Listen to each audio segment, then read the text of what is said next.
Pasya lang.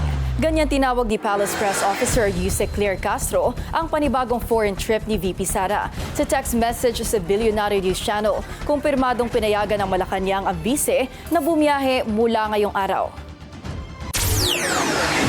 Itatago raw kaya ni Vice President Sara Duterte ang pagtuloy niya sa kanyang foreign trips? Ito ang tanong ni Palace Press Officer Claire Castro sa kanyang personal vlog. Tama ba na magbiyahe ka? Tama ba na habang nagtitipid ang gobyerno, diba? Maiwasan sanang gumastos.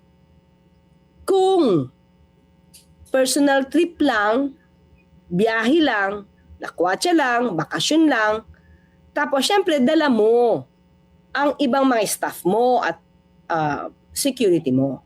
Sa isang panayam kasi ni Attorney Michael Powa kahapon, Mayo 1, kukumpirmahin pa raw ng isa sa defense attorneys ng bise kung tutuloy nga si Duterte abroad. Reference ni Castro ang isang Politico report dated April 28 na nag-ulat na tutuloy si VP Sara mula ngayong araw, May 2 hanggang May 15 sa pareho pa rin na itinerary, the Netherlands, South Korea, Belgium, Germany at United Kingdom. Tinanong natin ang kampo ni VP Sara at itinuro tayo ng OVP kay Attorney Powa na tumanggi magbigay ng pahayag.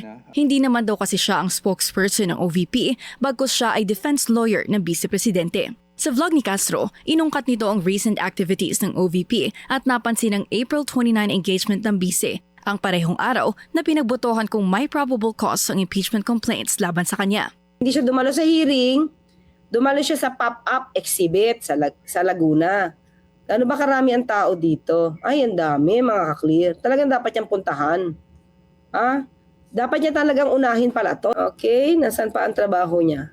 We are hiring. Wala na mga ka-clear eh. Sorry Ibang tao naman nagpe-preside dito.